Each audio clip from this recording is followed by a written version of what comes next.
عنوان: دوستی کی طاقت، تبدیلی کا سفر۔ ایک زمانے میں پہاڑیوں اور سرسبز و شاداب ہریالی کے درمیان واقع ایک پرانے چھوٹے گاؤں میں 3 دوست رہتے تھے، ایما، ایلکس اور مایا۔ وہ لازم و ملزوم تھے، دوستی کے اٹوٹ بندھن میں بندھے ہوئے تھے۔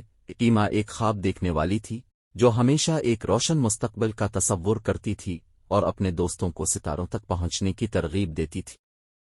ایلیکس ایک عملی شخص تھا جس میں سونے کا دل تھا اور ان کے راستے میں آنے والے کسی بھی مسئلے کو حل کرنے کی مہارت تھی۔ مایا ہمدرد روح تھی جس کی مہربانی اور سمجھ بوجھ سے ضرورت مندوں کو سکون ملتا تھا۔ ایک دن جب وہ اپنے گاؤں کی سرحد سے متصل جادوئی جنگل کے سفر پر نکلے تو انہیں مختلف آزمائشوں اور مصیبتوں کا سامنا کرنا پڑا۔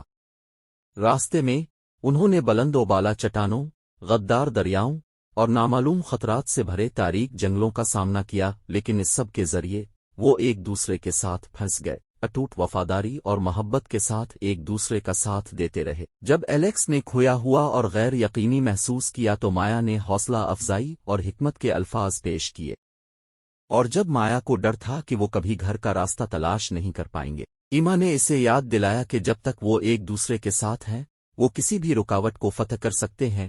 جب وہ جنگل کی آزمائشوں سے گزر رہے تھے، کچھ جادوئی واقعہ ہونے لگا۔ ہر چیلنج پر قابو پانے کے ساتھ وہ مضبوط، سمجھدار اور زیادہ لچکدار ہوتے گئے۔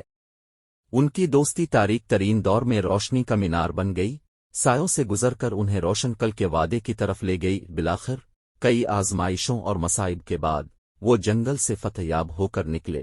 ان کا رشتہ پہلے سے زیادہ مضبوط تھا، اور جب وہ ایک ساتھ کھڑے ہوئے، ڈوبتے سورج کی گرم چمک میں نہاتے ہوئے، انہوں نے محسوس کیا کہ ان کے سفر کا حقیقی جادو منزل میں نہیں بلکہ دوستی کی تبدیلی کی طاقت میں ہے، کیونکہ یہ ان کی غیر متزلزل حمایت، افہام و تفہیم اور ایک دوسرے کے لیے محبت کی بدولت ہی تھی کہ انہوں نے اپنے راستے کی ہر رکاوٹ کو عبور کیا، خود کے بہتر ورژن بن کر ابھرے۔ اور اسی طرح پیارے ناظرین، یہ یاد رکھیں، سفر چاہے کتنا ہی مشکل کیوں نہ ہو، دوستی کی طاقت کو کبھی کم نہ سمجھی، کیونکہ ان لوگوں کی محبت اور حمایت کے ساتھ جو واقعی ہماری دیکھ بھال کرتے ہیں، ہم کسی بھی چیلنج پر قابو پا سکتے ہیں، کسی بھی پہاڑ کو سر کر سکتے ہیں اور آخر کار فاتح بن کر ابھر سکتے ہیں۔